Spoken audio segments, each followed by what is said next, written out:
चलिएगा आज हमारी आईआईटी जेईई और नेट की तैयारी का आज का पहला दिन है। शुभारंभ करते हैं। हमारी वीडियो सुबह भी आ चुकी है 11th क्लास के लिए। जो बच्चे 11th क्लास के लिए तैयारी करना चाह रहे हैं, जो 11th में हैं और वो उनके पास टाइम है sufficient, then they can watch the video evening and morning in the morning. ठीक है ना। तो 11th का भी हमारे स्टार्ट हो चुका है, 12th का भी आज ही स्टार्ट हो चुका है हमारा, और आज की पहली क्लास है सुबह आ चुकी है 11th की। जाकर के देखें जिनके छोटे भाई बहन अगर 9th 10th में पढ़ रहे हैं तो वो ऑफलाइन हमारा बैच स्टार्ट हो रहा है आईआईटी जेईई की फाउंडेशन के लिए, कि जिसमें बच्चों को बिल्कुल प्रिपेयर करा जाएगा कि यानी कि 9th 10th में पढ़ने वाला बच्चा 11th 12th को पढ़ा सकता है, डेफिनेटली उनको समझा सकता है और वो क्वेश्चन कर सकता है जो 11th 12th वाला बच्चा भी नहीं कर सकता। ठीक है ना। तो ऑफलाइन क्लासेस हमारी स्टार्ट है सिकंदराबाद में। आप ज्वाइन कर सकते हैं हमको, या फिर आप मुझे कांटेक्ट कर सकते हैं इस नंबर पे। अगर आपको कोई भी क्वेरी है तो आप मुझे इस नंबर पे कांटेक्ट कर सकते हैं 05735 35 89 61। लैंडलाइन नंबर है, आप कभी भी कॉल करिए, कोई दिक्कत नहीं है। बस रात में थोड़ा सा 2 बजे से पहले पहले करिएगा, ठीक है ना। चलिए तो चलें स्टार्ट करें। चलिए आज का हमारा जो टॉपिक है, सबसे 12th क्लास के लिए आईआईटी जेईई की हम तैयारी करा रहे हैं। इसमें सबसे पहला चैप्टर है हमारा इलेक्ट्रिक चार्ज एंड फील्ड्स, यानी कि वैद्युत आवेश एवं क्षेत्र। इस वैद्युत आवेश एवं क्षेत्र का सबसे पहला टॉपिक जो है वो है चार्ज। कि चार्ज को डिस्कस करेंगे कि चार्ज क्या है, आवेश किसको कहेंगे, आवेश क्या है, इसी के बारे में हम डिस्कस करेंगे। तो देखिएगा कि आवेश वो चीज है कि जब हम किसी भी चीज को देखेंगे, जैसे हम सर्दियों में कपड़े उतारते हैं, चटपट चटपट बोलती हैं उन कपड़े। जैसे अभी यही टी शर्ट, अगर मैं इस टी शर्ट को उतारता हूँ तो उतार के अपने अगर बाजू के पास में लेकर आऊंगा तो मेरी बाजू के सारे बाल खड़े हो जाएंगे इसको खींचने के लिए, और ये टी शर्ट भी खुद भी अपने आप बालों की तरफ आ जाती है। ये अट्रैक्शन जो हुआ किस वजह से हुआ, जब सूखे बालों में हम कंघी करते हैं तो उनसे कागज के छोटे छोटे छोटे छोटे छोटे छोटे टुकड़े अट्रैक्ट हो जाते हैं। वो किससे हुए, किस वजह से हुए, वो भी इलेक्ट्रिक चार्ज होता है। जब बारिश पड़ती है तो बादल गरजते हैं और बादलों में से बहुत तगड़ी एक चिंगारी सी निकल कर के आती है जो कि धरती पे कहीं ना कहीं कनेक्ट होती है, और उससे बहुत तगड़ा नुकसान होता है। अभी हाल ही में जल्दी में ही, मतलब एक हफ्ते में, पिछले हफ्ते हमारे सिकंदराबाद में एक के मकान के ऊपर बिजली गिरी थी। पूरी की पूरी टंकी एकदम ब्लास्ट हो गई थी, फट गई थी पानी की टंकी। और उसी के पास में एक 32 साल का एक लड़का भी था, वो क्षतिग्रस्त हो गया था, उसका चोट वोट लगी थी। और पूरा का पूरा घर में जितना भी सामान था इलेक्ट्रिकल, वो सारा का सारा ब्लास्ट हो गया। घर में दरार आ गई थी, घर के जितने भी सदस्य थे वो सभी के सभी हॉस्पिटलाइज्ड हैं। ठीक है ना। तो इतना ज्यादा खतरनाक होती है। ये क्या था, ये चार्ज था। कैसा चार्ज था कि सर ये स्टैटिक चार्ज था, और स्टैटिक चार्ज हमेशा बहुत ज्यादा पावरफुल होता है। स्टैटिक चार्ज एकदम इतना पावरफुल होता है कि ढंग से आप नतीजा देख सकते हैं भैया, जब आसमानी बिजली गिरती है तो फाड़ कर रख देती है सब चीजें, है ना। बताओ, टंकी की पानी की चिथड़े चिथड़े उड़ा दिए उसने। देखो आगे हम डिस्कस करते हैं। चार्ज जो होते हैं दो तरीके के होते हैं, पॉजिटिव नेगेटिव। पॉजिटिव को कहा जाता है वाइट्रस पुराने टाइम में, नेगेटिव चार्ज को कहा जाता है रेजिनस। एक पॉजिटिव एक नेगेटिव, पॉजिटिव को वाइट्रस, नेगेटिव को रेजिनस कहा जाता है। नाम दिया था बेंजामिन फ्रैंकलिन ने, ठीक है ना। ज्यादा इसमें आपका आईआईटी लेवल का ऐसा कुछ है नहीं अभी जो मैंने बताया। अब आगे डिस्कस करते हैं ये कि पॉजिटिव और नेगेटिव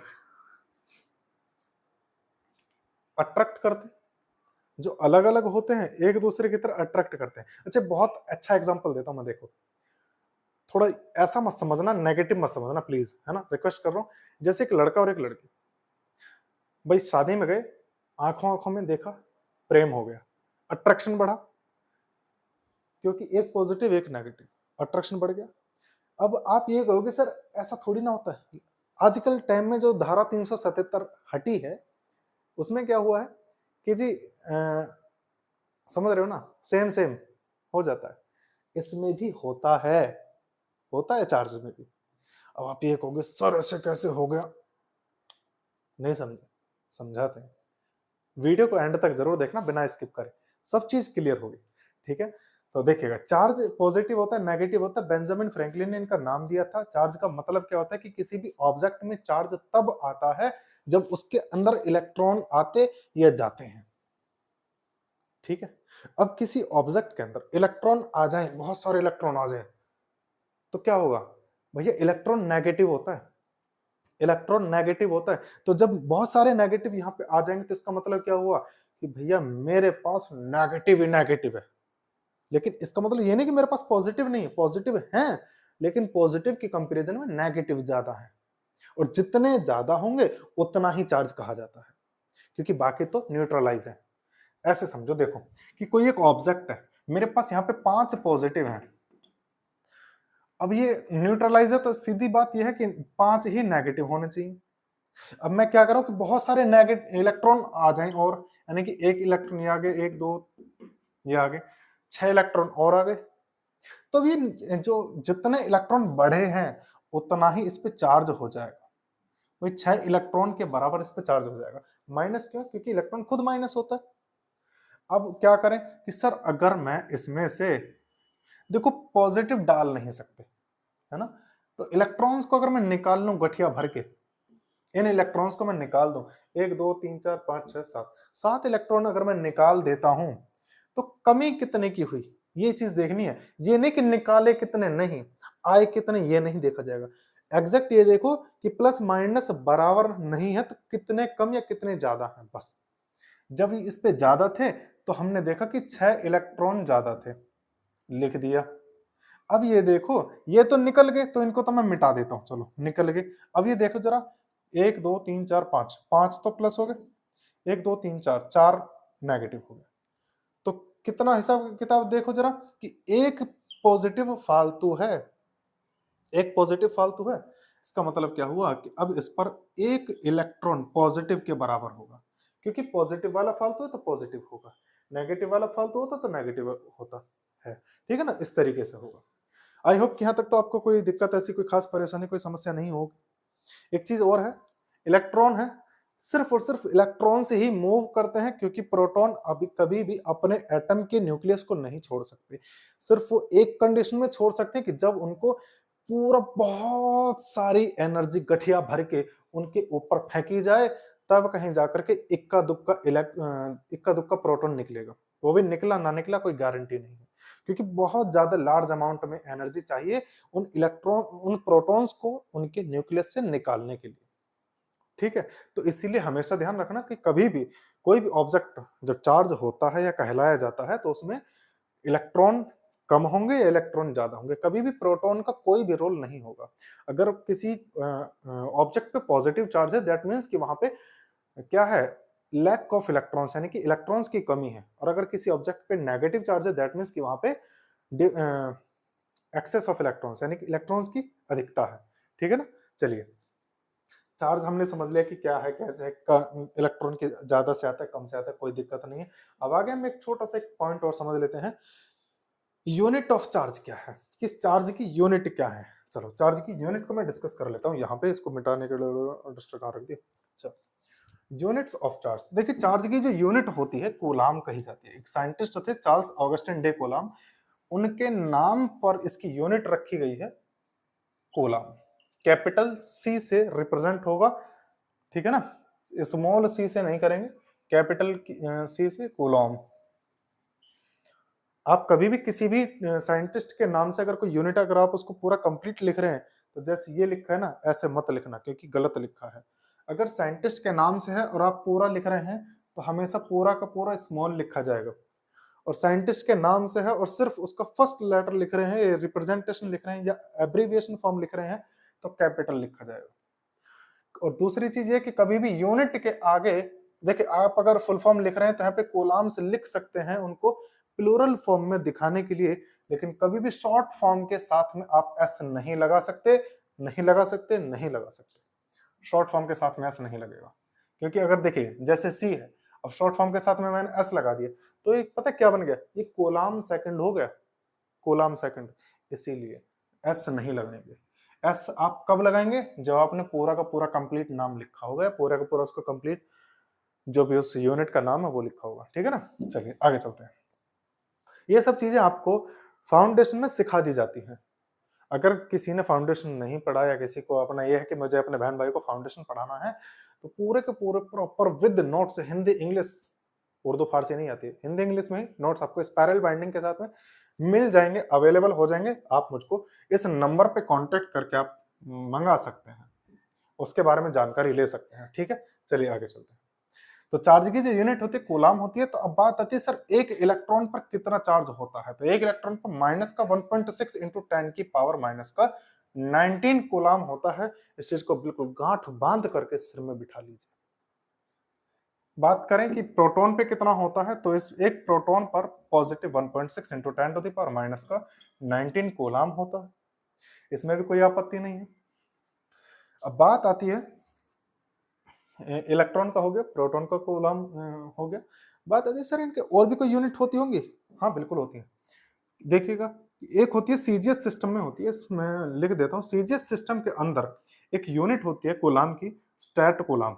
स्थैत कूलाम कहते हैं हिंदी में, स्टैट कूलाम इंग्लिश में कहते हैं। शॉर्ट फॉर्म है इसकी capital S capital C. Capital S capital C इसकी एब्रीवेटेड फॉर्म है, शॉर्ट फॉर्म है ना। स्टेट कूलाम हो गया। स्टेट कूलाम में क्या होता है, कैसे होता है, हमें थोड़ा सा सर अंदाजा नहीं है, बता दीजिए आप क्या होगा। तो आप लिखेंगे इसमें कि 1 कूलाम बराबर का होता है कितना, 3 इंटू 10 की पावर 9 ई एस यू।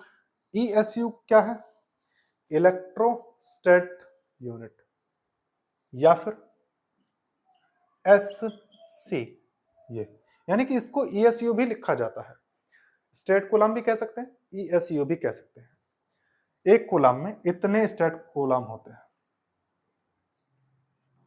कोई दूसरी यूनिट होती है सर? हाँ बिल्कुल होती है कि सर एक कूलाम में 1/10 EMU होता है।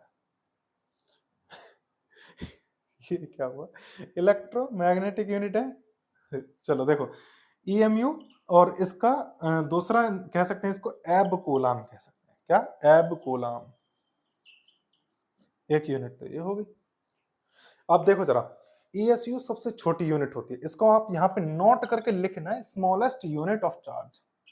Smallest unit, smallest unit of charge ESU होता है। EMU कूलाम से थोड़ी बड़ी होती है, 10 गुना, है ना। अब सबसे लार्जेस्ट की मैं बात करूं तो होती है फैराडे। इसको फेराड मत समझ लेना, फेराडे होता है, फेराडे, है ना, फेराडे। तो फेराडे का मतलब कितना हो गया सर, कितना होगा, 96500 कूलाम, 96,500, 96,500 कूलाम होते हैं। ये लार्जेस्ट यूनिट होती है, लार्जेस्ट यूनिट ऑफ चार्ज।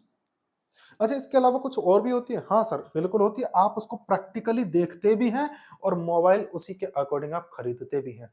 आप जब कभी मोबाइल की मार्केट में गए हो, तो आप जब वहां से मोबाइल आप परचेज करते हैं, खरीदते हैं, तो आप वहां पे देखते हैं कि भैया इसकी जो बैटरी कितने mAh की है। mAh लिखा कैसे होता है, इस पे आपने कभी गौर दिया हो तो ऐसे करके होता है, ऐसा नहीं होता है। कभी आप ऐसा समझो, ऐसा कभी लिखा नहीं मिलेगा, ऐसा मिलेगा लिखा हुआ। m छोटा है दैट मीन्स कि मिली, ए कैपिटल है दैट मीन्स कि साइंटिस्ट के नाम पर है, एम्पियर, और स्मॉल एच का मतलब है आर, घंटा। तो एम्पियर घंटा यूनिट होती है किसकी, चार्ज की। यानी कि 1 AH, 1 AH, AH ampere hour, ये भी कूलाम की ही यूनिट होती है, जिसको मैं कह सकता हूं कि 9600 कूलाम, 3600 कूलाम होते हैं 1 एम्पियर आवर में। ठीक है ना।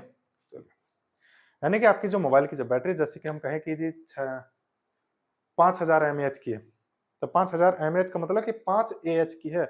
3600 कूलाम गुणा 5, 36 पंजे आधा कर लो, 1800, 180, 36 पंजे 180, हाँ 180 कूलाम का आपकी उसमें, सॉरी 18,000, 18,000 का उस आपकी बैटरी, आपके मोबाइल की बैटरी के अंदर चार्ज होता है। ठीक है ना। लार्जेस्ट ये है, स्मॉलेस्ट ये है, ये और वो ये 3 आपको जरूर से जरूर याद रखनी ही पड़ेंगी पड़ेंगे, ठीक है ना। आई होप कि अब यहां तक आपको कोई ज्यादा डीप में हम नहीं जाएंगे, जितना जाना चाहिए था मैं आपको बता चुका हूं। अब थोड़ा सा इसकी प्रॉपर्टीज के बारे में हम डिस्कस कर लेते हैं कि इलेक्ट्रिक चार्ज की क्या क्या प्रॉपर्टीज होती हैं, ठीक है। तो इलेक्ट्रिक चार्ज की पहली प्रॉपर्टी तो यह है कि सब इलेक्ट्रिक चार्ज ट्रांसफरेबल होता है। ट्रांसफरेबल इन द सेंस कि भैया किसी एक ऑब्जेक्ट पर चार्ज है, ये चार्ज यहां से यहां जा सकता है, वहां से वहां जा सकता है, वहां से यहां जा सकता है, कहीं भी जा सकता है। There is no problem to going for the charge, है ना। चलिए इसका कुछ क्वेश्चंस करके देखें एक बार, है चार्ज इज ट्रांसफरेबल, इसको अप्लाई करके देखते हैं कि कैसे अप्लाई होगा। तो जल्दी से मिटा देते हैं। ये दौलत भी ले लो, ये शोहरत भी ले लो, भले छीन लो मुझसे मेरी बुढ़ापा। ये दौलत भी ले लो, ये शोहरत भी ले लो, पर तुम छीन लो मुझसे मेरा बुढ़ापा। न जीना मैं चाहता बुढ़ापे में अब भी, जवानी मेरी मुझको तुम लौटा दो। चलिए, चार्ज इज ट्रांसफरेबल, इसके बेसिस पे एक बहुत प्यारा सा, बहुत ही अति सुंदर, कहते हैं ना, एक एग्जांपल समझ लेते हैं। अब प्लस माइनस का तो आपको नॉलेज है ना। देखिएगा क्वेश्चन क्या है, आईआईटी जेईई के लेवल का ही क्वेश्चन है कि कोई एक ऑब्जेक्ट है, उस ऑब्जेक्ट को ए नाम दे दिया मैंने, एक ऑब्जेक्ट है कोई दूसरा, ये मटेरियल है, सॉरी एक मटेरियल ए है, एक मटेरियल बी है। अब इस मटेरियल को इसके साथ जब मैं रब करता हूं, रब का मतलब रगड़ता हूं, तो ये पॉजिटिव आ जाता है, ये नेगेटिव आता है। देयर इज नो प्रॉब्लम, कोई दिक्कत तो नहीं। अब एक तीसरा कोई मटेरियल में लेकर के आ रहा हूं और उस मटेरियल के साथ में ए को मैं रब करता हूं, इस मटेरियल के साथ में ए को रब करता हूं, तो ए नेगेटिव हो जाता है। और क्वेश्चन में आपसे पूछा क्या है, ये तो दोनों तो गिवन है। अब क्वेश्चन में आपसे पूछा क्या है कि सी को बी के साथ में रब करने पर किस पर कैसा चार्ज आएगा, और वो अट्रैक्ट करेंगे या फिर वो रिपेल करेंगे, ये आपको बताना है, ठीक है ना। चलिए पक्का ना, चलो स्टार्ट करते हैं। देखिएगा, अब आप सोचेंगे सर ये देखो ये नेगेटिव है, ये पॉजिटिव है, ये पॉजिटिव होगा, ये नेगेटिव है, ये पॉजिटिव है, सर दोनों अट्रैक्ट करेंगे, नहीं हो सकता। थोड़ा सा कॉन्सेप्ट समझिएगा, कॉन्सेप्ट क्या समझना है। मैंने आपको बताया था कि नेगेटिव कब होता है और पॉजिटिव कब होता है। नेगेटिव तब होता है जब उसपे एक्सेस ऑफ इलेक्ट्रॉन्स होता है, पॉजिटिव तब होता है जब उसपे लैक ऑफ इलेक्ट्रॉन्स होता है। या फिर ऐसा समझ लीजिए कि भैया ये कोई एक एटम है, ये कोई दूसरा एटम है, अगर यहां से इलेक्ट्रॉन्स निकल सकते हैं, इलेक्ट्रॉन्स निकल सकते हैं, तो इसका मतलब है कि यहाँ पे इलेक्ट्रॉन्स बहुत ढीले बंधे हुए हैं, लूजली बाउंड हैं, आसानी से निकाले जा सकते हैं। यहां से आसानी से निकाले नहीं जा सकते, इसीलिए यहां से निकल गए, यहां से निकले गए इसके अंदर चले गए, इसके अंदर चले गए तो वो नेगेटिव, ये पॉजिटिव।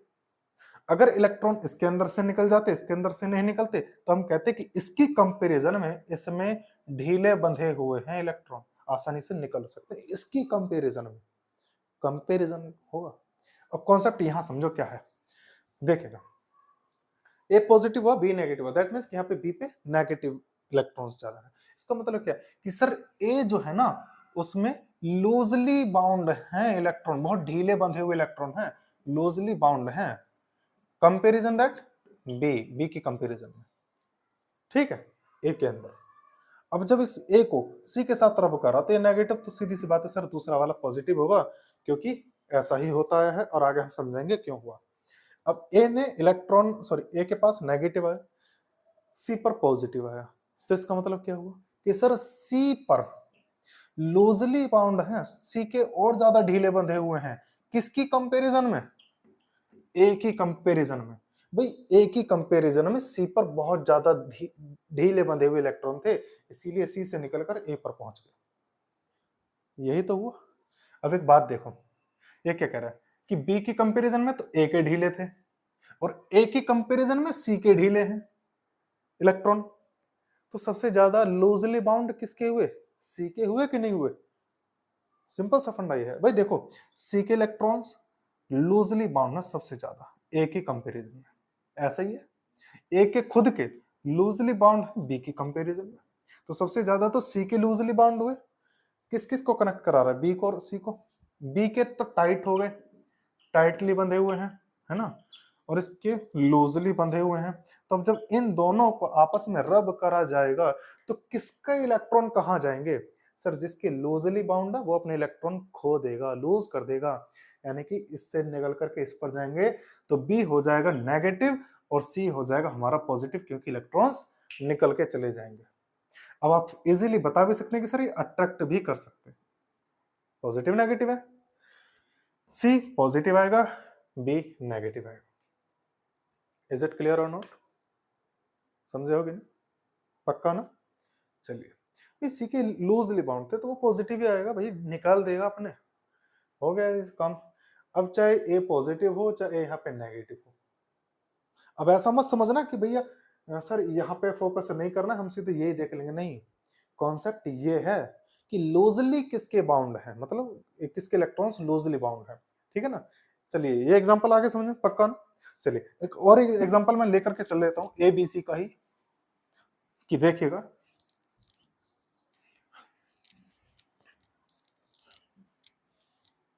कि मेरे पास एक मटेरियल ए है, मटेरियल नहीं ऑब्जेक्ट है, बी है, एक ऑब्जेक्ट है सी। इस ऑब्जेक्ट पर मेरा 3 मिली कूलम का चार्ज है, इस पर पॉजिटिव 3 मिली कूलम का है, माइनस का 6 मिली कूलम का चार्ज है। अब क्या करा जा रहा है कि ए को बी के साथ में रब करा जा रहा है, ए को बी के साथ में रब करा, सॉरी सी के साथ में रब करा जा रहा है ना, उसके या टच करा जा रहा है, जो भी है ना, टच करा जाएगा, इसमें तो ऑलरेडी हमारे पास चार्ज है। अब क्या हुआ कि सी के साथ चार्ज करा, उसके बाद फिर इसके साथ में टच कर दिया सी को बी के साथ में, तो बी पर और सी पर कितना कितना चार्ज होगा, कितना कितना चार्ज होगा, ये हमको निकालना है। तो देखिएगा, इसको आप ऐसे समझिए कि जैसे दो पानी के बीकर हो, उनको पाइप से जोड़ दिया जाए तो उनका पोटेंशियल जब तक बराबर नहीं हो जाता तब तक चार्ज फ्लो होता रहता है।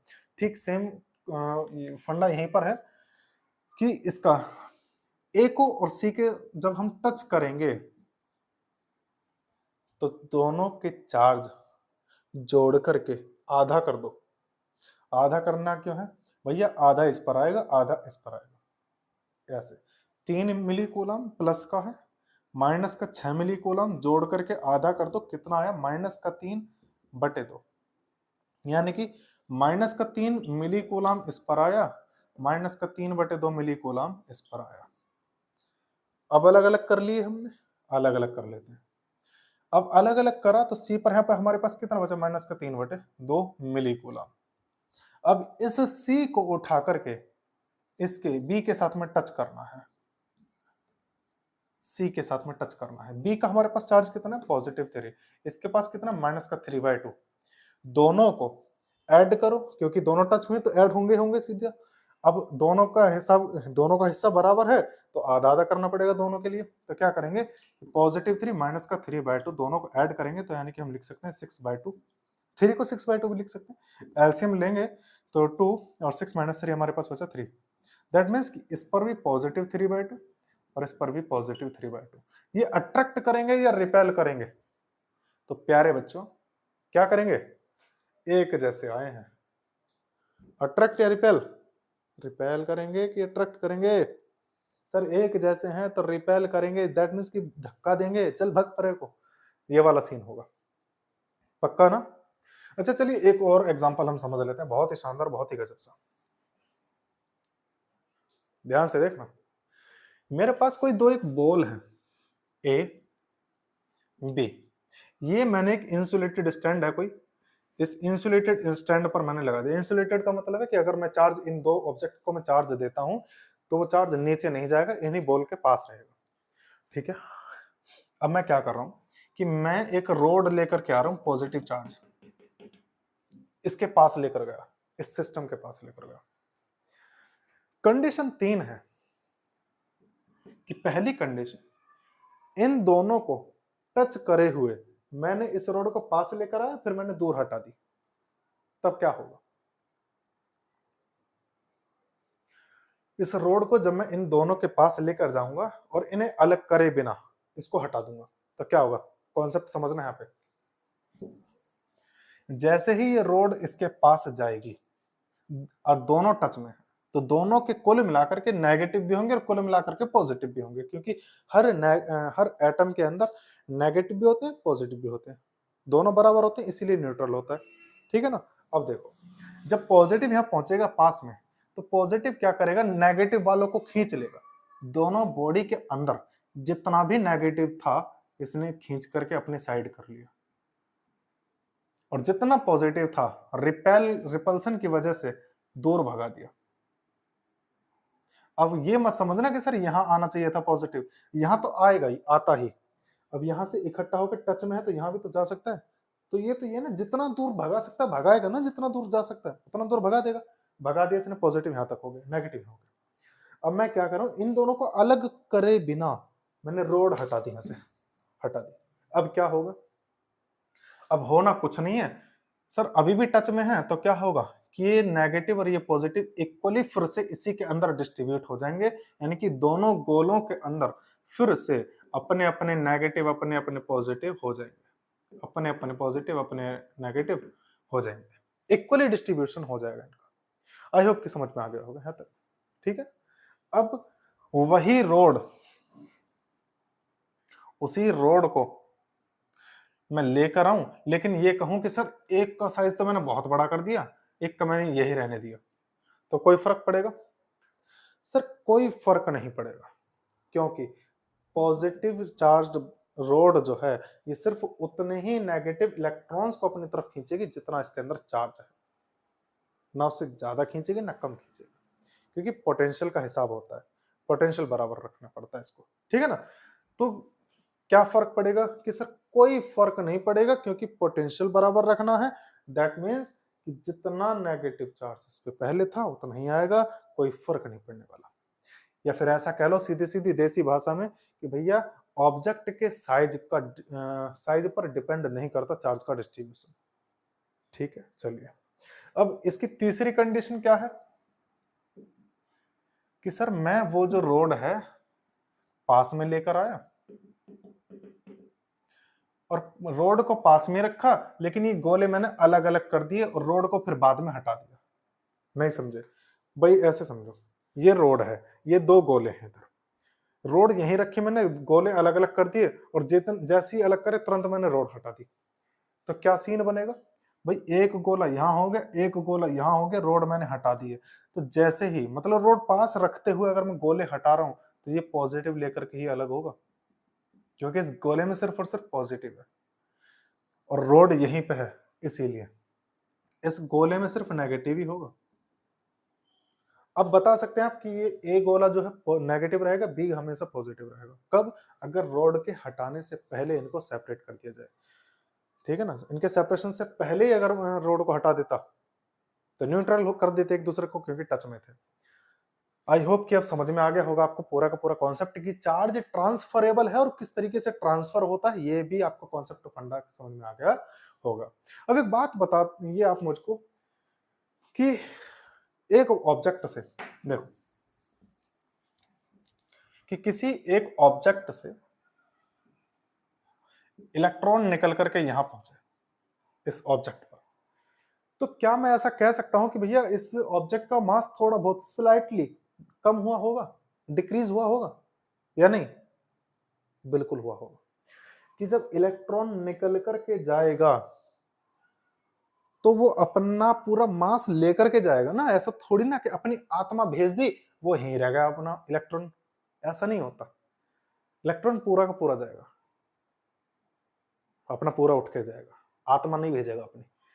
तो क्या होगा कि इलेक्ट्रॉन अगर किसी ऑब्जेक्ट पर नेगेटिव, देखिए इस पर आया तो नेगेटिव, इस पर आया तो पॉजिटिव। अब समझिएगा कि जिस पर नेगेटिव चार्ज होता है उस ऑब्जेक्ट का मास इंक्रीज होता है, जिस पर नेगेटिव उसका इंक्रीज होगा, जिस पर पॉजिटिव होता है तो वहां से इलेक्ट्रॉन निकले होते हैं, इलेक्ट्रॉन निकलने का मतलब है कि वहां से मास जो है उसका डिक्रीज हो जाएगा, घट जाएगा। यहाँ पे इसका द्रव्यमान बढ़ जाएगा, यहाँ पे इसका द्रव्यमान घट जाएगा। क्लियर हुआ? कितना घटेगा? देखो अगर एक इलेक्ट्रॉन आता है तो एक इलेक्ट्रॉन का तो मास होता है 9.1 × 10⁻³ का 31 kg।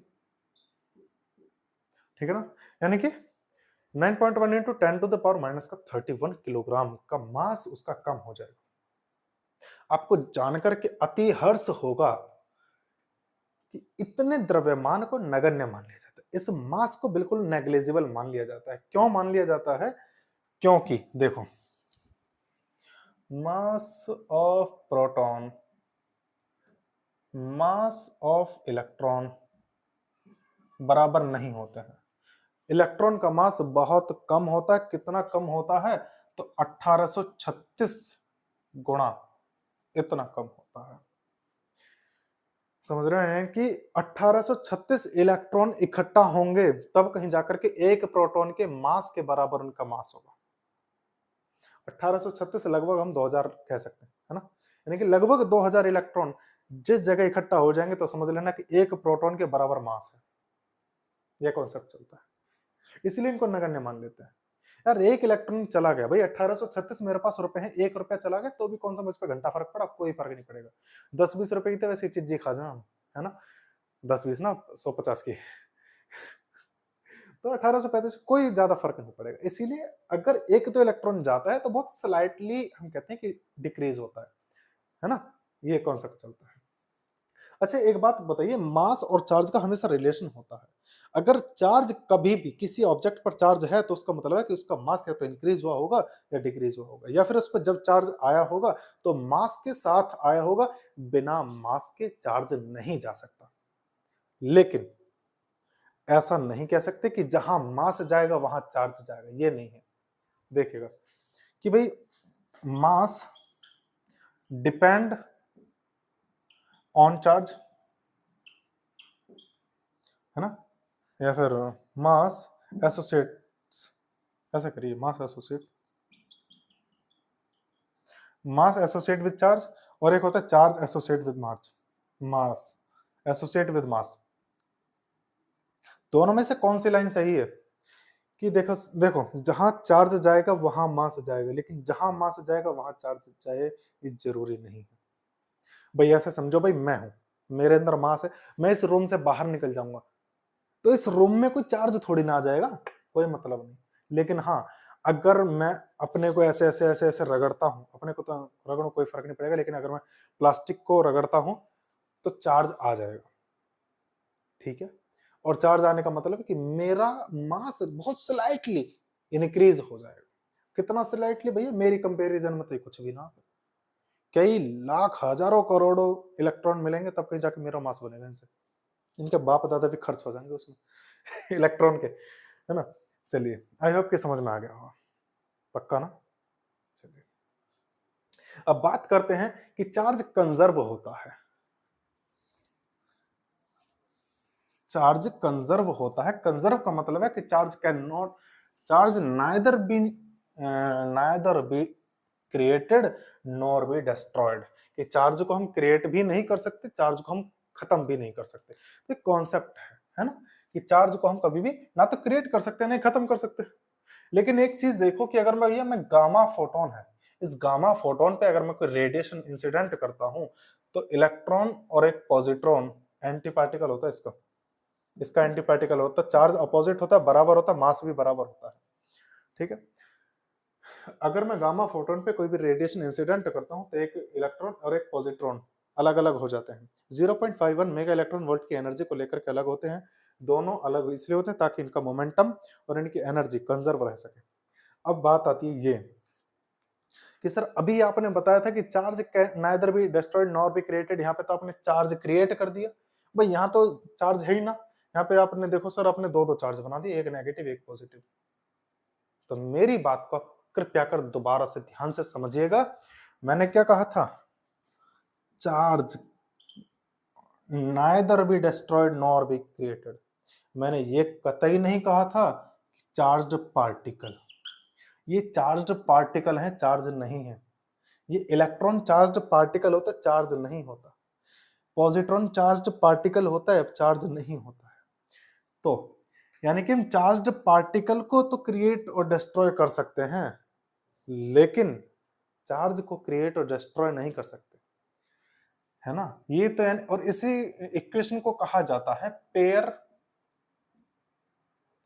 प्रोडक्शन, और एक होता है पेयर एनिहिलेशन। इसमें क्या होगा कि इसका उल्टा रिवर्स प्रोसेस, इलेक्ट्रॉन और एक पॉजिट्रॉन को जब हम पास पास लेकर के आते हैं तो फोटोन बनते हैं, दो गामा फोटोन बनते हैं। अगर आपने मेरी एक एक बात को ध्यान से सुना हो मेरे प्यारे मित्र, तो आप बता सकते हैं मैंने यहाँ पे क्यों बताया था कि दो, एक इलेक्ट्रॉन एक पॉजिट्रॉन अलग अलग आते हैं, कि लीनियर मोमेंटम और एनर्जी को कंजर्व रख सके। तो यहां पर भी इसीलिए दो दो गामा फोटोन निकले। आप ये मत समझना कि सर एक गामा फोटोन से एक इलेक्ट्रॉन एक पॉजिट्रॉन, अब एक एक इलेक्ट्रॉन एक पॉजिट्रॉन को मिलाकर के दो दो गामा फोटोन कैसे? एनर्जी दोनों की आधी आधी होती है, 0.51 mega electron volt, 0.51 mega electron volt, ठीक है। तो इसलिए है कि इनका मोमेंटम, जिसको लीनियर मोमेंटम कहते हैं, मोमेंटम को कंजर्व रख सकें। ऐसे समझिएगा, प्रोडक्शन के बाद मानकर चलिए कि एक गामा फोटोन इधर जा रहा है, तो दूसरा गामा फोटोन इसकी जस्ट अपोजिट डायरेक्शन में जाएगा, मोमेंटम कंजर्व करने के लिए। एनर्जी तो कंजर्व है ही है भाई, जितनी एनर्जी इनकी थी, इनकी एनर्जी टोटल कंबाइंड की मैं बात करूं तो 1.02 मेगा इलेक्ट्रॉन वोल्ट थी। अब इतनी एनर्जी तो अभी भी कंजर्व है, लेकिन मोमेंटम की बात थी कि भाई जहां पे दो हैं अलग अलग डायरेक्शन से, पता नहीं कहां कहां से कैसे कैसे हैं, तो एक अकेला उसको कंजर्व नहीं रख सकता था। दैट्स व्हाई कि भैया एक अकेला अगर इधर जा रहा है तो डायरेक्शन तो अलग होगी, उसको स्टार्टिंग में भी तो जंप के लिए चाहिए। भैया अगर हमें कूदना है तो हमें बराबर का फोर्स नीचे लगाना पड़ेगा, अगर ये फोटोन ऊपर की तरफ जाना चाहता है तो इसको नीचे की तरफ धकेलना पड़ेगा दूसरे वाले को, तभी तो जाएगा। यही कॉन्सेप्ट चलता है। आई होप कि अब समझ में आ गया होगा। बात करते हैं, अब यहाँ पे चलने की बात हो रही थी इलेक्ट्रॉन्स की, तो मैं ये चीज पूछ लेता हूं आपसे साथ में कि इलेक्ट्रॉन या फिर मैं सॉरी चार्ज, कि चार्ज वेलोसिटी के साथ में इनवेरियंस होता है या वेरियंस होता है? समझ लेते हैं इसको भी, है ना। चलिएगा, मुझे जुकाम होने वाला है क्योंकि पंखा लगातार चल रहा है, बहुत स्लो स्पीड में चल रहा है, जबकि देखिएगा, चलो कोई दिक्कत नहीं। देखो, जब हम किसी ऑब्जेक्ट को, लेट सपोज कि इलेक्ट्रॉन है, इस इलेक्ट्रॉन को मैं बहुत तेज स्पीड से भगा दूं, तो इसका चार्ज, अगर यहाँ पे इस इलेक्ट्रॉन का charge 1.6 into 10 to the power minus का 19 कूलम था, तो अगर मैं इसको स्पीड ऑफ लाइट से भगा दूं, है ना, तो क्या इसका चार्ज चेंज हो जाएगा? समझिएगा सर, स्पीड कुछ भी हो चार्ज उतना ही रहेगा, क्योंकि चार्ज आता है उसके अंदर लैक ऑफ इलेक्ट्रॉन्स और एक्सेस ऑफ इलेक्ट्रॉन्स की वजह से चार्ज आता है। उस लैक ऑफ इलेक्ट्रॉन्स और एक्सेस ऑफ इलेक्ट्रॉन्स में स्पीड का कोई लेना देना नहीं होता। दैट्स व्हाई इस पे चार्ज अभी भी उतना ही रहने वाला है, कोई फर्क नहीं आएगा। अगर मैं बात करूं मास की, तो हाँ सर, मास जरूर चेंज हो जाएगा। और मास किस तरीके से चेंज होगा? तो सर वो इस तरीके से चेंज होगा जिसको हम कहते हैं थ्योरी ऑफ रिलेटिविटी के अकॉर्डिंग, कि अगर कोई ऑब्जेक्ट स्पीड में चल रहा है, बहुत तेजी से चलने लगे, तो उसका मास इसके अकॉर्डिंग चेंज हो जाएगा। ठीक है ना। चलिए आज चलते हैं आगे। अब इसका एक बहुत छोटा सा एग्जांपल हम ले लेते हैं। वेलोसिटी की मैं बात कर रहा था, स्पीड की मैं बात कर रहा था, तो एक छोटा सा एग्जांपल ले लेते हैं। देखिएगा, एक इलेक्ट्रॉन हो गया, एक प्लस हो गया, प्रोटॉन हो गया। दोनों के बीच की डिस्टेंस मेरे प्यारे बच्चे कितनी है? डी है। दोनों को फ्री फॉल करा दिया जाए, एक साथ नीचे की तरफ छोड़ दिया जाए, तो देखो सीधी सी बात है कि दोनों पे सेम चार्ज है, अपोजिट है, अट्रैक्ट होंगे, खींचेंगे एक दूसरे को। अब दिक्कत ये है, मैं आपसे ये पूछ रहा हूं कि जिस टाइम ये नीचे गिरेंगे, दोनों आपस में खींचेंगे, तो कौन सा पार्टिकल किधर जाएगा? प्रोटॉन इसकी तरफ आएगा या इलेक्ट्रॉन इसकी तरफ जाएगा, या दोनों इक्वल डिस्टेंस चल करके एक मिड पॉइंट पर d/2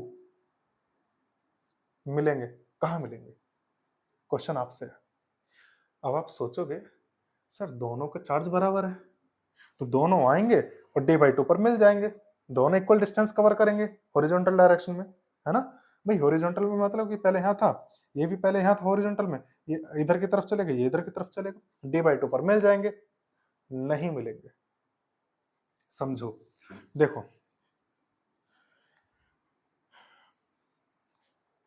हम पृथ्वी, ये अर्थ से ऊपर है, मैंने छोड़ा तो ये नीचे करा, क्यों गिरा? ग्रेविटी की वजह से।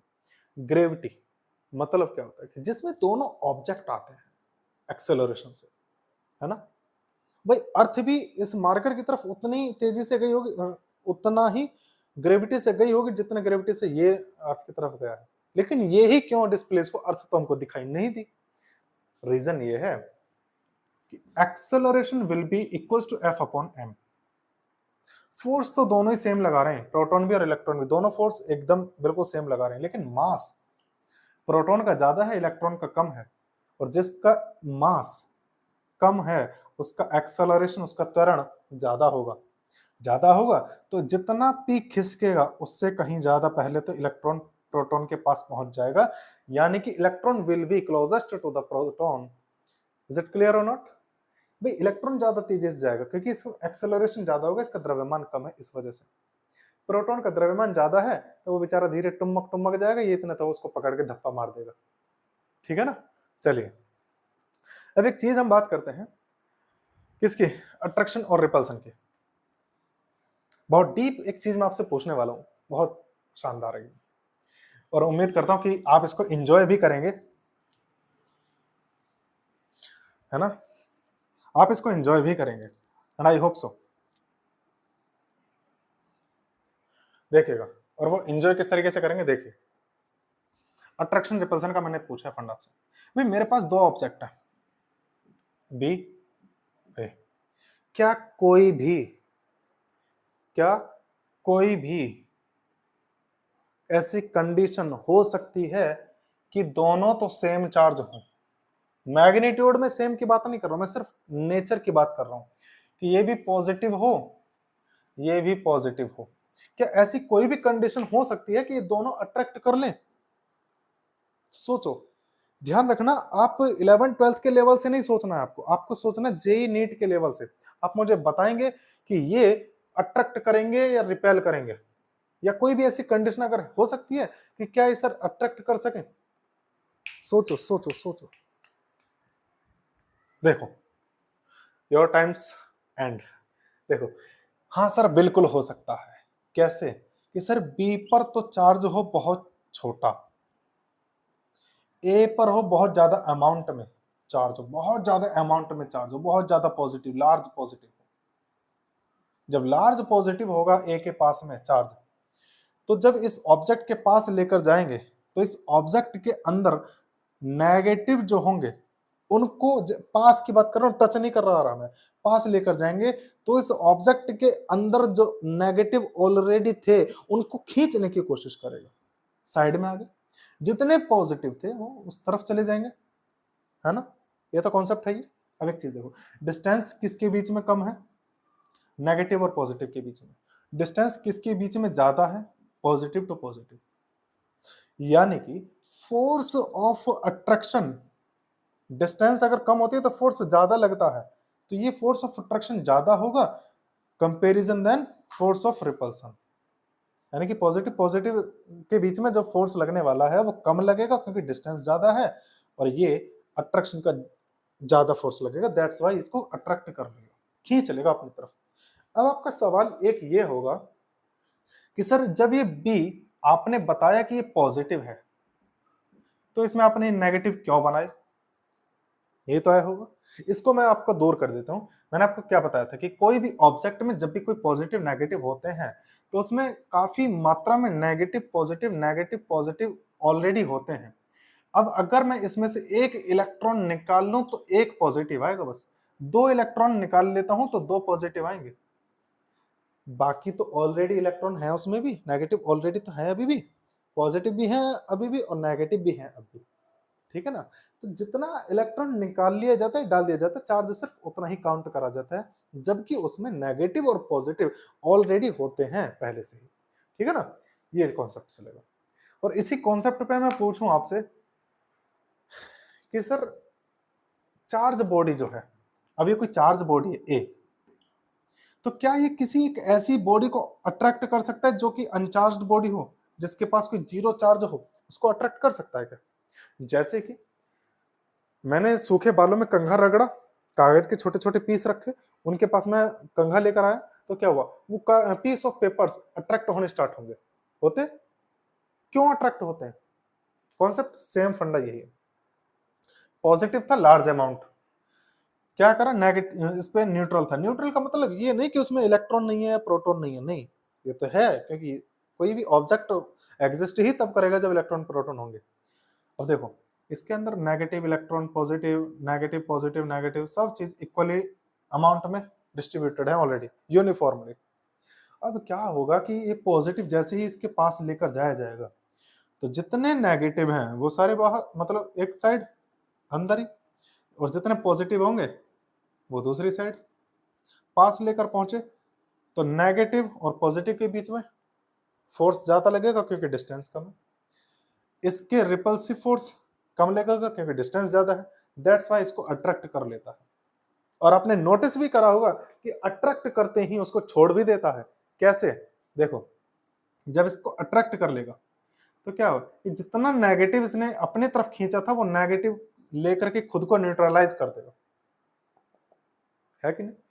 खुद को न्यूट्रलाइज कर देगा। जैसे ही न्यूट्रलाइज होगा ये पॉजिटिव हो जाएगा, ये खुद भी पॉजिटिव था, फिर रिपेल करेगा, चल भाग तेरे पास कुछ नहीं बचा, तूने, मतलब वही वाली बात है कि पहले इससे उधार ले लिया, अब जैसे ही उधार लेने के लिए बिल्कुल चिपक के इसके पास पहुंचे ना, लात मार के घुमा के मारी, भाग तेरे कौन से पैसे, ये वाला सीन होता है। आपने यही सीन देखा होगा इलेक्ट्रिक करंट जब आपको शॉक करता है, जब बिजली का झटका लगता है, तो वो आप उस वायर से तब तक चिपके रहते हैं जब तक आपके अंदर से वो चार्ज ना निकाल ले। जब चार्ज निकाल लेगा तो ऐसे फेंक के मारेगा दूर की तरफ, चल भाग अब तेरा कोई काम नहीं। यही सीन होता है, इंडक्शन कहते हैं इसको। इंडक्शन और रिपल्सन का सारा खेल है। अब थोड़ा सा और आगे चलते हैं कि इसमें हम और क्या क्या एग्जांपल्स है और क्या क्या इसकी प्रॉपर्टीज हमें डिस्कस करनी है। एक प्रॉपर्टी और होती है जिसको हम कहते हैं कि चार्ज के साथ में फील्ड का क्या रिलेशन है। अगर चार्ज रुका हुआ है एक जगह पर तो ये क्रिएट करेगा इलेक्ट्रिक फील्ड, इलेक्ट्रिक फील्ड। और ध्यान रखना मेरे दोस्तों, सबसे ज्यादा पावरफुल यही होता है जिसको हम कहते हैं इलेक्ट्रोस्टैटिक। स्टैटिक का मतलब रुका हुआ, और इलेक्ट्रो मतलब यहाँ पे इलेक्ट्रॉन्स है, यानी कि रुका हुआ इलेक्ट्रॉन इलेक्ट्रिक फील्ड जनरेट करता है, और ये सबसे ज्यादा डेंजर होता है। दूसरा होता है कि अगर इलेक्ट्रॉन मूव कर रहा हो, कैसी मोशन, यूनिफॉर्म मोशन अगर मूव कर रहा है वो, यानी कि यूनिफॉर्म मोशन चल रहा है उसकी, यूनिफॉर्म मोशन में है, तो कैसा फील्ड जनरेट करेगा, तो इलेक्ट्रिक फील्ड साथ में मैग्नेटिक फील्ड। मैग्नेटिक फील्ड और इलेक्ट्रिक फील्ड दोनों को जनरेट करेगा। जैसे कि ऐसे करके, एक ऐसे चलेगा एक ऐसे चलेगा, ठीक है ना, दोनों परपेंडिकुलर। अच्छा अगर इलेक्ट्रॉन नॉन यूनिफॉर्म हो, यानी कि एक्सेलरेटेड मोशन, यहां क्यों लिख दिया, अगर वो एक्सेलरेटेड मोशन से चले, एक्सेलरेटेड मोशन करे, तब क्या करेगा, तब सर इलेक्ट्रिक फील्ड भी रिप्रेजेंट करेगा, मैग्नेटिक फील्ड भी रिप्रेजेंट करेगा, साथ में इलेक्ट्रोमैग्नेटिक वेव का रेडिएशन बनाएगा, इलेक्ट्रोमैग्नेटिक रेडिएशन जनरेट करेगा, इलेक्ट्रोमैग्नेटिक रेडिएशन को जनरेट करेगा। आई होप कि ये विजिबल होगा आपके लिए, दिख रहा होगा, है ना। चलिए चले अब आगे। एक छोटी सी चीज और रह गई है, क्वांटाइजेशन जिसको हम कहते हैं।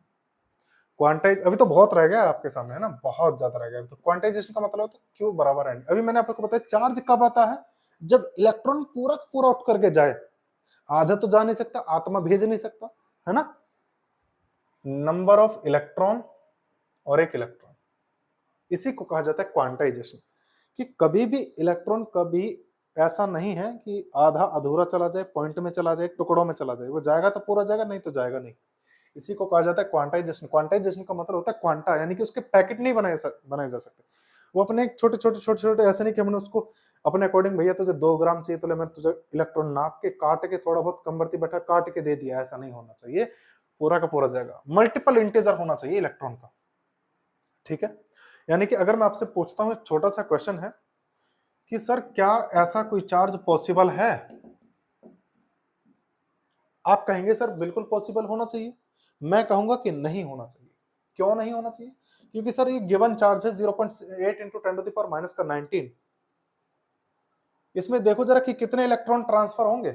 10⁻⁻⁻⁻⁻⁻⁻⁻⁻⁻⁻⁻⁻⁻⁻⁻⁻⁻⁻⁻⁻⁻⁻⁻⁻⁻⁻⁻⁻⁻⁻⁻⁻⁻⁻⁻⁻⁻⁻⁻⁻⁻⁻⁻⁻⁻⁻⁻⁻⁻⁻⁻⁻⁻⁻⁻⁻⁻⁻⁻⁻⁻⁻⁻⁻⁻⁻⁻⁻⁻⁻⁻⁻⁻⁻⁻⁻⁻⁻⁻⁻⁻⁻⁻⁻ तो 0.8 इंटू 10⁻⁻⁻19 एक इलेक्ट्रॉन पर चार्ज होता है। 1.8 into 10⁻⁻⁻19 number of electron will B point से पॉइंट 1/2 फ्रैक्शन में आ गया। दैट मीन्स नहीं है, ये एग्जिस्ट ही नहीं कर सकता ये चार्ज, क्योंकि 0.5 है। पॉइंट में कभी भी इलेक्ट्रॉन्स के नंबर नहीं आ सकते। हाँ, लेकिन अगर ऐसा लिखा मिल जाए कि 8.0 इंटू 10 की पावर 2 ये नंबर ऑफ इलेक्ट्रॉन आ जाएंगे कि सर इतने इलेक्ट्रॉन है, और आपने बोला पॉइंट नहीं आना चाहिए, तो ये गलत है। नहीं, ये सही है, क्योंकि पॉइंट हटाकर ये जीरो को जरा कैलकुलेट करो इसको, तो 800 बैठेगा, है ना। पूरा इंटीजर बनना चाहिए, बस इतना फोकस करना है आपको, ठीक है ना। चलिए, अब बारी आती है कि सर कैसे पता करें कि किस ऑब्जेक्ट पर चार्ज है या नहीं है ना। चलिए इसको डिस्कस कर लेते हैं, इसके बाद हम अपना ये ऑफ करते हैं।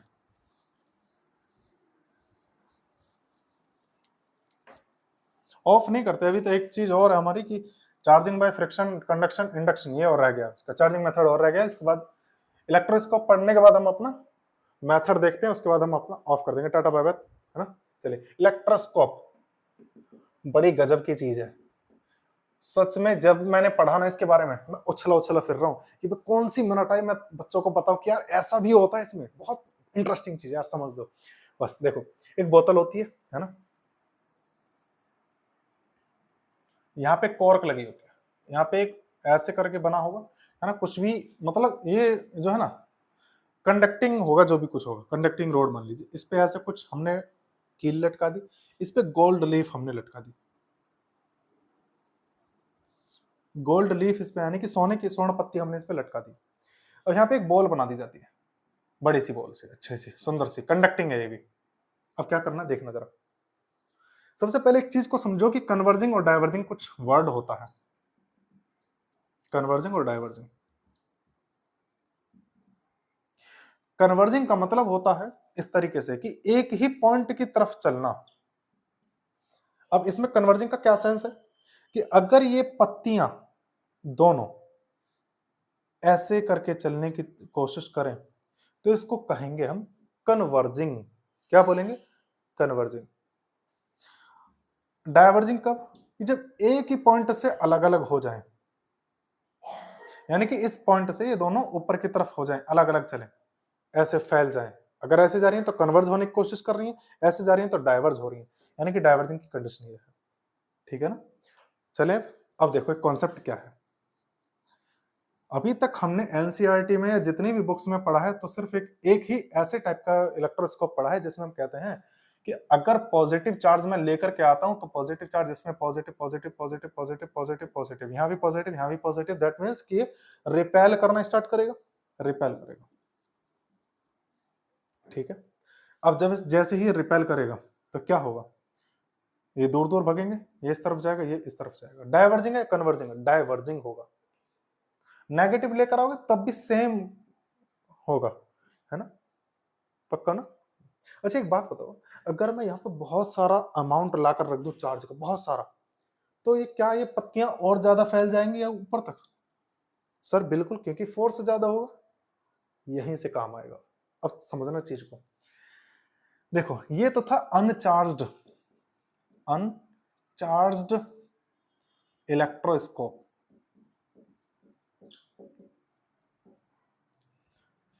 Charged object, uncharged electroscope. एक इलेक्ट्रोस्कोप मैंने दूसरा बना लिया है, इसमें क्या करना है, पत्ती बना ली हमने, ये चार्ज्ड है ऑलरेडी, ये पहले से ही चार्ज है। मानो देखो कैसे, ये positive positive positive positive positive, जैसे मैंने इस पे टच करी बॉडी और टच करने के बाद हटा ली तो ऑलरेडी अब चार्ज है, पॉजिटिव चार्ज है, मैंने वही पॉजिटिव चार्ज कर दिया। ये भी अभी दूर दूर की तरफ है पत्तियां। अब समझना, अब अगर मैं पॉजिटिव चार्ज अब लेकर के आऊं, यानी कि चार्ज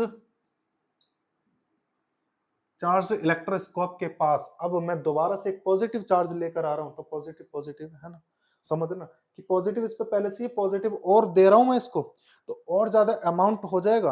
अब जब और ज्यादा अमाउंट होगा तो क्या ये दोनों और ज्यादा एक्सपेंड करेंगे कि नहीं, फैल जाएंगे कि नहीं और ज्यादा?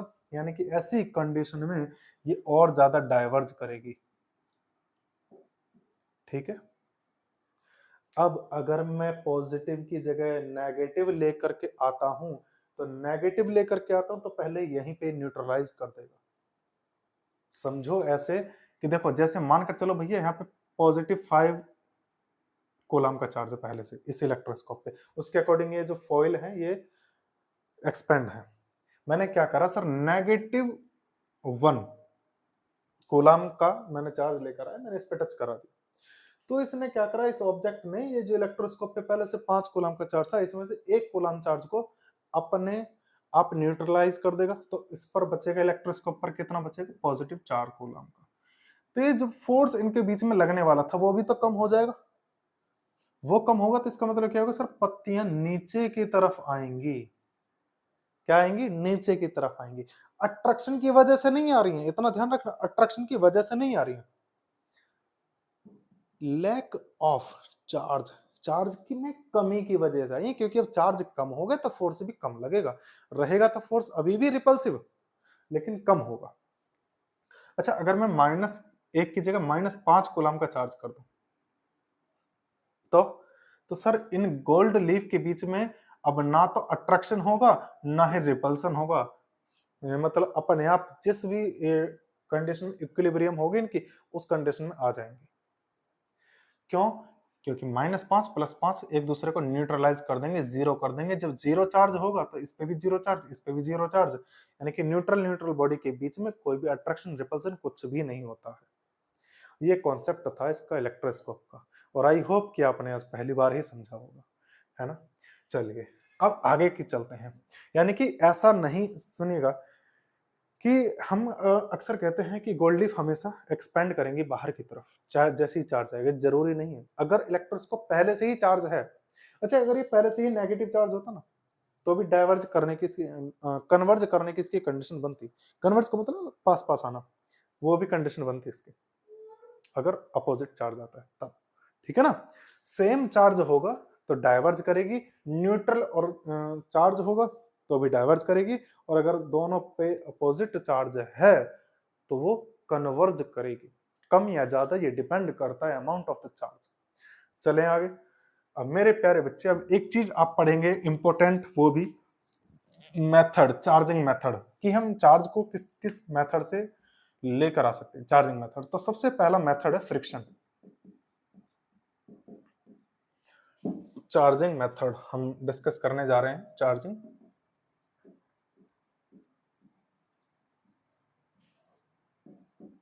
Charging method, charge by friction. Friction से कैसे चार्ज आता है, कि जब हम किसी दो ऑब्जेक्ट को आपस में रब करेंगे तो उन पे चार्ज आता है। ये तो हमें जानते हैं बहुत अच्छे से। एक बात देखो जरा, बहुत सिंपल भाषा में समझाने का मैं प्रयास करूंगा, इसको मैं मिटा दूंगा 1 मिनट के लिए। देखो, ए है, ये बी है, दोनों पकड़े मैंने, जैसे कि ये हो गया, ये दोनों पकड़े, मैंने इन दोनों को रब करना स्टार्ट करा, चार्ज आ जाएगा। क्यों आ जाएगा, क्योंकि जैसे ही मैं रब करूंगा एक आध इलेक्ट्रॉन इधर से उधर खिसक के आ जाएगा, या इधर से उधर चला जाएगा। जिसके ढीले बंधे हुए होंगे, लूजली बाउंड होंगे इलेक्ट्रॉन्स, उसके निकल करके दूसरे में चले जाएंगे। आ गया। अब एक बात देखो, जब हम रब करते हैं तो दोनों पे, एक पर नेगेटिव तो दूसरे पर पॉजिटिव आता है, एक जैसा नहीं आता, अलग अलग आते हैं। रब करने पर फ्रिक्शन से, इस पे पॉजिटिव तो इस पे नेगेटिव आएगा, इस पे नेगेटिव, इस पे पॉजिटिव तो इस पे नेगेटिव आएगा। ठीक है, इसमें नोट करने वाली चीज ये है, नोट करके लिख लेना अपने जो नोट्स बना रहे हो उसमें, कि गुरुजी जब भी कभी फ्रिक्शन से आप चार्ज को ट्रांसफर करोगे, क्रिएट मत कर देना, है ना, ट्रांसफर करोगे, क्योंकि इलेक्ट्रॉन ट्रांसफर होता है। तो जब भी आप फ्रिक्शन से चार्ज को ट्रांसफर करेंगे तो उसमें से one of two body must be insulated, insulator, यानी कि दोनों बॉडी में से कोई सी एक बॉडी इंसुलेटर होनी जरूरी है। जैसे कि मैं कोई लोहे की रोड ले लूं, और उस पर इस प्लास्टिक से रगड़ना स्टार्ट कर दूं या कांच से रगड़ना स्टार्ट कर दूं, तो चार्ज तो आ जाएगा और तभी आएगा। अब ऐसा नहीं कि मैं एक लोहे की रॉड और दूसरी मैंने तांबे की और ले दबा-दब रगड़ने पे लग रहा हूँ। 1 घंटा होगा पसीनों में तरम-तर और पता चली कि चार्ज ही ना हो पा रहा है, तो उसमें कोई फायदा नहीं। क्यों नहीं है? क्यों समझो देखो, ऐसा क्यों ज़रूरी है? ये नोट करके लिखने वाली बात है कि वन ऑफ टू बॉडीज़ लिख लो, सॉरी, थोड़ा इधर-उधर खिसक जाता है, कोई दिक्कत नहीं। One of to bodies must be insulator. क्यों होना चाहिए? देखो, जब आप इस बॉडी को इस बॉडी से रगड़ेंगे, देखो प्रैक्टिकली समझो। लेट्स सपोज कि ये आयरन है, ठीक है? ये हमारा प्लास्टिक है। आयरन को प्लास्टिक से रगड़ रहा हूँ, ऐसे करके। जब मैं इनको रगड़ रहा हूँ तो एक आध इलेक्ट्रॉन इधर-उधर जाएगा, सिंपल सी बात है। अब अगर ये कंडक्टर हुआ, तो रगड़ते टाइम ही इलेक्ट्रॉन इधर आया, वापस से ये जाने देगा क्योंकि ये कंडक्टर है। तो कंडक्टर क्या करता है कि कंडक्टर उसको जाने देता है या आने देता है, अपने अंदर फ्लो भी करा देता है। इलेक्ट्रॉन इसके अंदर फ्लो हुआ, मेरे हाथ में आ गए, खत्म, या वापस से इसमें चला जाएगा। अगर ये इंसुलेटर है और ये आयरन है, मैं रगड़ रहा हूं, इलेक्ट्रॉन इसमें से इसमें आ तो गया, अब जाएगा कैसे? जा नहीं सकता। क्यों? क्योंकि अपने आप उसको जैसे अपने अंदर सेटलमेंट बिठा लेगा, फिर नहीं जाने देगा, क्योंकि इंसुलेटर की ये तो खासियत होती है कि इलेक्ट्रॉन को फ्लो नहीं करने देता, वो रोक के रखता है। रोक के रखेगा तभी तो वो अलग अलग चार्ज हो पाएगा। अगर रोक के नहीं रखेगा, कहेगा भैया जा तू जा, जा रे बाबा मैं देख लेगा, तो उसमें क्या होगा भैया? वो न्यूट्रल हो जाएगा तुरंत हटाते ही, है ना। बात आती है दूसरी चीज ये कि फ्रिक्शन से आप जब भी कभी करें, अभी जैसे मैंने बताया लोहे की रोड, तो कभी भी आप उसको हाथ से मत पकड़ना, क्योंकि हाथ से पकड़ोगे तब भी वो चार्ज नहीं हो पाएगी। क्योंकि जैसे ही वो इस इलेक्ट्रॉन इधर उधर होगा, चार्ज होगा, तो तुरंत के तुरंत वो चार्ज आपकी बॉडी से होता है ग्राउंड को चला जाएगा, जिससे कि फिर से न्यूट्रलाइज हो जाएगा, कोई फर्क नहीं पड़ने वाला। ठीक है ना। चलिए, चार्ज के बाद बात आती कंडक्शन की। Charging by conduction. कंडक्शन का मतलब है टच करना। टच करना कैसे? कि भैया मेरे पास ये चार्ज बॉडी है, ये अनचार्ज बॉडी है, मैंने इस चार्ज बॉडी को टच कर दिया, तो ये भी तो चार्ज हो जाएगी। कैसे होगी? कि भैया अगर ए बॉडी हमारी चार्ज है और ये बी बॉडी हमारी न्यूट्रल है, फिलहाल ये हमारी पॉजिटिव है, पॉजिटिव चार्ज। अब इन दोनों को मैंने टच करा, कंडक्शन करा, तो क्या होगा कि ए बॉडी भी पॉजिटिव चार्ज रहेगी और बी बॉडी भी पॉजिटिव चार्ज रहेगी। बस फर्क कितना होगा कि सर अगर इस पर कोई, जैसे कि मान कर चलो 12 कूलम का चार्ज है, तो दोनों पर आधा आधा बट जाएगा, दोनों पर आधा आधा चार्ज आ जाएगा। इस पर भी आधा, इस पर भी आधा। अगर 12 कूलम का है तो 6 कूलम का चार्ज इस पर आएगा और 6 कूलम का चार्ज इस पे आएगा, पॉजिटिव रहेगा, सेम चार्ज होगा। भाई इसके पास इलेक्ट्रॉन्स की कमी है, तो इलेक्ट्रॉन्स इसमें से निकाल के अपने पास रख लेगा। अब यहाँ इलेक्ट्रॉन की कमी होगी, यहाँ पहले से ही थी, है कि नहीं? तो क्या हो, ये भी पॉजिटिव, ये भी पॉजिटिव। इसीलिए कंडक्शन में सेम आएंगे, फ्रिक्शन में अलग अलग आते हैं। बारी आती है इंडक्शन की, चार्जिंग बाय इंडक्शन। कि चार्जिंग बाय इंडक्शन जब हम करते हैं, इंडक्शन का मतलब खरबूजे को देखकर खरबूजा रंग बदलना। मैं क्या करूं, ये ऑब्जेक्ट मुझे चार्ज करना है, अनचार्ज है फिलहाल, मेरे पास ये चार्ज ऑब्जेक्ट, मैं क्या करूंगा, ले भाई झू ढू ढू ढू ढू ढू ढू ढू ढू ढू ढू ऐसे करता रहूं दूर से ही, या यूं इसके पास लेकर आया, तो क्या होगा, ये चार्ज हो जाएगी। क्यों, कैसे होगी वो देखो। ऑब्जेक्ट ए पॉजिटिव चार्ज है मान लेते हैं, बी न्यूट्रल है। अब जैसे ही इसके पास जाएगा तो ये क्या करेगा, पॉजिटिव है तो इसके अंदर जो ऑलरेडी नेगेटिव और पॉजिटिव है उनको अलग अलग कर देगा, नेगेटिव वालों को अपनी तरफ खींच लेगा, पॉजिटिव वालों को अपने से दूर भगा देगा। तो कंडीशन क्या बनेगी, कंडीशन ऐसी बनेगी, अगर ये पॉजिटिव चार्ज है ए वाला और बी इसके पास है, तो बी के नेगेटिव नेगेटिव पास होंगे, पॉजिटिव पॉजिटिव पॉजिटिव दूर की तरफ होंगे। ठीक है। अब सवाल ये उठता है कि सर अगर ये हट जाए तो ये फिर से न्यूट्रल हो जाएगा, अभी भी न्यूट्रल ही है, इसको चार्ज कैसे करना है? न्यूट्रल तो अभी भी, क्योंकि जितने नेगेटिव उतने पॉजिटिव और उसी के अंदर है, तो उतना का उतना ही रहने वाला। करना कैसे है कि सर इसको ग्राउंडिंग कर दो, आप इसको अर्थ से कर दो कनेक्ट, उस साइड को। जब आप उस साइड को अर्थ से करोगे तो पॉजिटिव वाला तो उस पर दबाव डाल ही रहा है पॉजिटिव वाले पर, कि पॉजिटिव चार्ज पे तो दबाव वो डाल ही रहा है, तो सारा का सारा पॉजिटिव चार्ज इकट्ठा होकर के जब उसको रास्ता मिल जाएगा तो वो ग्राउंड में चला जाएगा। ग्राउंड में चला जाएगा, उसके बाद इसको हटा लेते हैं। हटा लेंगे तो क्या बनेगा, इस पे नेगेटिव नेगेटिव जो बचा है वो इस पे इक्वली डिस्ट्रीब्यूट हो जाएगा, नेगेटिव सारे में बराबर। इस तरीके से हमने नेगेटिव्स को चार्ज कर लिया, यानी कि एक बॉडी पॉजिटिव है तो दूसरी बॉडी उसके अपोजिट आएगी, नेगेटिव चार्ज हो जाएगी। बिना टच करे, बस करना क्या है कि ग्राउंडिंग करनी पड़ेगी हमको, उसको अर्थिंग देनी पड़ेगी।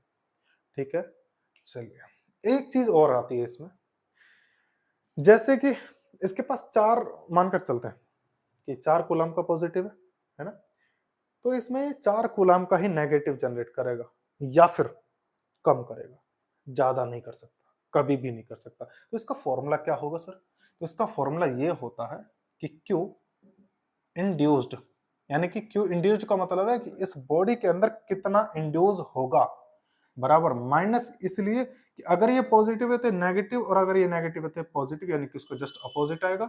Q इंड्यूसिंग, जो कर रहा है, यानी कि जो इंड्यूस कर रहा है, ये कर रहा है ना इंड्यूस, तो इंड्यूसिंग 1 माइनस का 1 अपॉन के हमारा डाइलेक्ट्रिक कांस्टेंट होता है, जो हम नेक्स्ट अपने लेक्चर में समझेंगे कूलम्ब्स लॉ में कि डाइलेक्ट्रिक कांस्टेंट क्या होता है।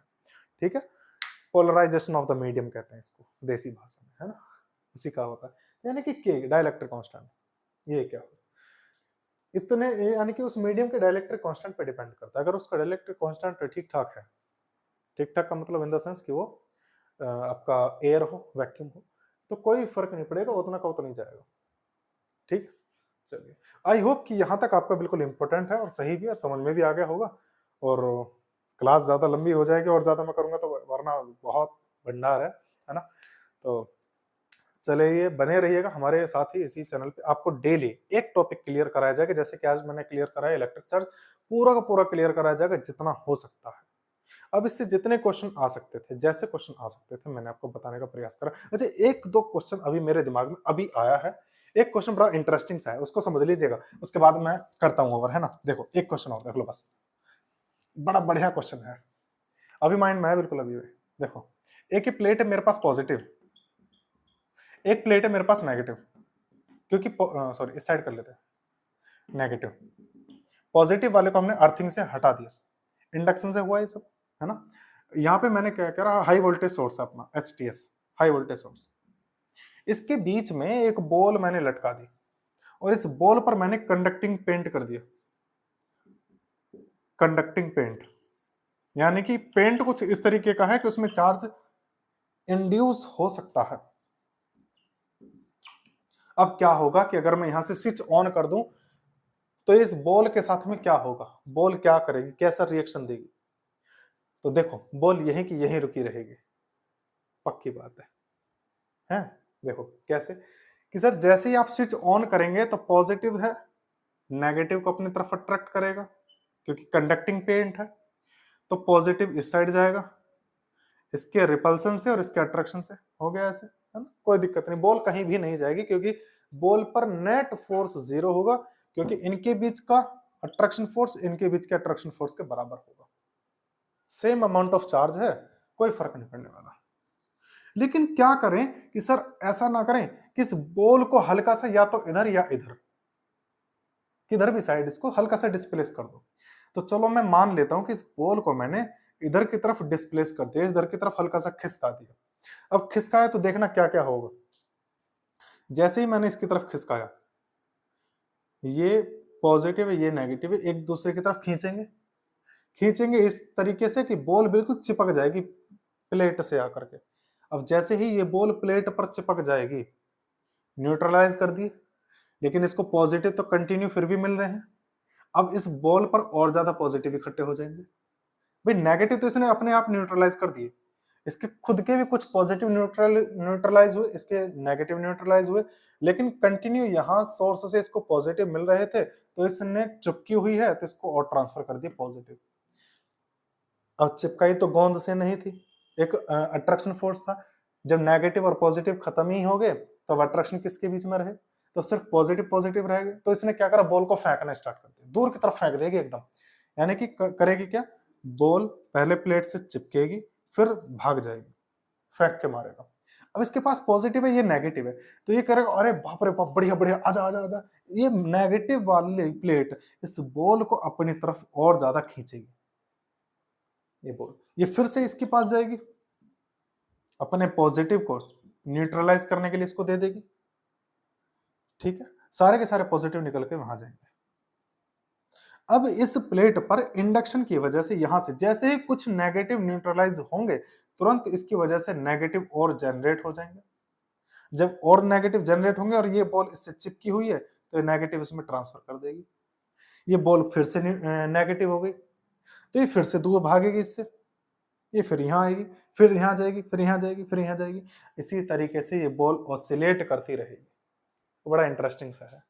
ये आईआईटी का क्वेश्चन है, मुझे ईयर याद नहीं कि कौन सी ईयर में है। ये बड़ा अच्छा क्वेश्चन है। बस यही पूछा गया था ऑप्शन दे करके कि इस बॉल के साथ में क्या होगा, यानी कि बॉल कैसा रिएक्ट करेगी। ऐसा रिएक्ट करेगी कि सर अगर उसको छेड़ा नहीं जाता है तो वो बिल्कुल वहीं की वहीं रहेगी, लेकिन अगर उसको जैसे ही हल्का सा डिस्प्लेस कर दिया जाएगा किसी भी साइड में, ऑसिलेट करना स्टार्ट करेगी, यूं जाएगी, यूं पेंडुलम की तरह, यूं करके। बस उसको यही करती रहेगी। ठीक है ना। चलिए, और इंटरेस्टिंग से बढ़िया बढ़िया से मैं क्वेश्चन छाट छाट करके लेकर आऊंगा। वेट करिएगा, कल फिर सेम टाइम अपना क्लास अपलोड होगी, और पूरी की पूरी जी जान लगा करके यार मेहनत करते हैं और मेरे साथ। आईआईटी जेईई इस बार पार करना है, मेन एडवांस भी, है ना। तो चलिएगा, आपको कभी भी कोई भी नोट्स की नीड हो मुझे बता देना। हिंदी इंग्लिश में कंबाइंड लिखूंगा, आपको अवेलेबल कराऊंगा। लेकिन हाँ, देखते हैं, चलो जो भी होगा उसके बाद देखा जाएगा। ठीक है ना। चलो, तब तक के लिए बने रहेगा हमारे चैनल के साथ। जय हिंद, जय भारत।